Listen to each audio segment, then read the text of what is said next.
Moin, Tob, da sind Sie immer weiter. Also, ich hab ihn nicht jo gar kein Tiet, ich bin jo in Fieber. Rätselfieber.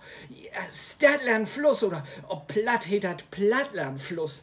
Und das ist das erste Bild, was so richtig Spaß macht, aber ich müssen Becken trainieren, anders verliere ich jo immer in min Familie, ne? Also, ich mag mal gau ein Becken weiter, ja. I wie Ida. Ja, Stadt mit it's a ho, it's a ho. It's a ho. Ja, und Land, Indonesien, Fluss mit Iller, Lech, Isar, Inn fließen zu der Donau hin, Altmühlen ab und Regen fließen ihr entgegen. Isar. Ja, und kann man lernen. Beruf.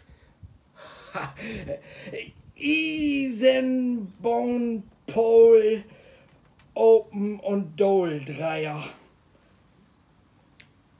Isenbone, Pole, Open und Dole-Dreier, das kennt sie nicht.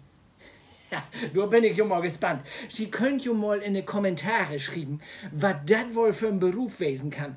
Ja, und wenn Sie vorst so bi sind, dann schrieb doch noch mal neue plattdeutsche Begriffe für irgendwelche Berufe in die Kommentare, ne? Ja, und wenn Sie das auch mal spähen wollt, hier, gibt das Plattlandfluss, plattdeutsches Stadtlandfluss. Wenn Sie das haben wollt, schrieb mir man an burdecker@web.de und dann krieg ich weitere Informationen. Ja, bis bald mal. Jo, Burdecker.